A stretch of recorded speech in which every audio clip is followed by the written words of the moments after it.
Mga igsoon, atong nadungog karon sa atong ebanghelyo nga si Jesus mipili sa iyang 12 ka mga apostoles nga ingon pa niya nga gipili niya aron makig-uban kaniya ug nga sila ipadala aron sa pagwali sa maayong balita. Pero usa niya tawga ang iyang 12 ka mga apostoles, ingon sa atong ebanghelyo nga misaka siya sa bungtod.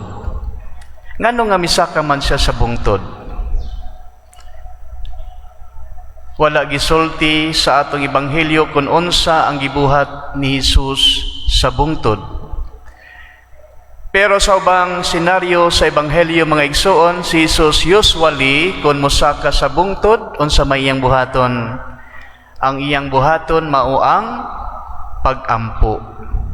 Whenever Jesus climbs the mountain, what he did is to pray and to talk to the Father. So si Jesus usa siya mipili sa 12 ka mga apostoles, misaka sa bungtod para iampo ang iyang pagabuhaton nga pagpili sa iyang mga apostoles. Jesus prayed it over, no? Iya gayon kining giampuan ug nangayo siya og guidance ngadto sa iyang Dios Amahan.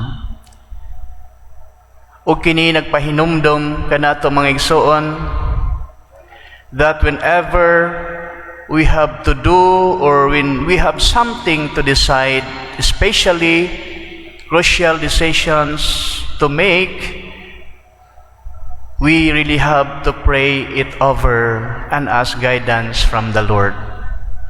Because God knows what is best for us, no? And so Jesus, and whenever we do something, we have really to consult God. We have to involve God, no?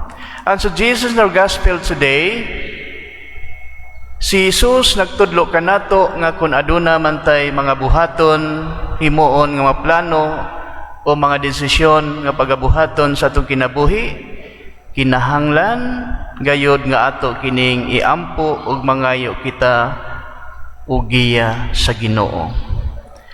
Atong pangayoon kung iya ba kining kabubuton o dili, no? Kay kung ingani ang atong pagabuhaton pirmi, magampo ug mangayo ug giya pirmi sa Ginoo, kay ba mag-unsay mahitabo? Magmalampuson gayud pirmi ang atong nga plano o pagabuhaton. Amen? So ingana ka mahinungdanon mga igsoon ang pagampo ug pagpangayo sa giya pirmi sa Ginoo. Gani ako sa usa ko nagpari, sige magkonsulta sa Ginoo, Lord, imo bagyong kabubuton nga magpari ko?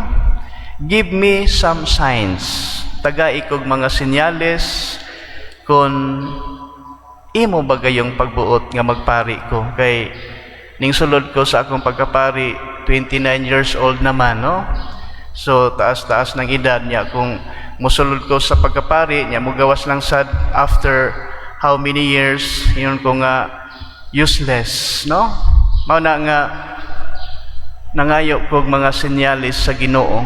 Pero ang pinakasenyales nga gihatag sa Ginoo kanako nga even I have already stable job, but I could feel the emptiness inside nga murabag feeling nako bisag nakahuman ako kurso, nagtrabaho na, di gihapon malipayon ang akong kinabuhi. That's why I entered in a seminary and really asking God, Lord, if this is really your will, no?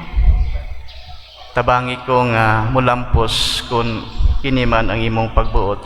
So importante ang pagpangayo, ang pagkonsulta sa Ginoo unsa man ang atong mga pagabuhaton pirmi diha sa atong mga desisyon sa kinabuhi. Importante ang pag-ampo.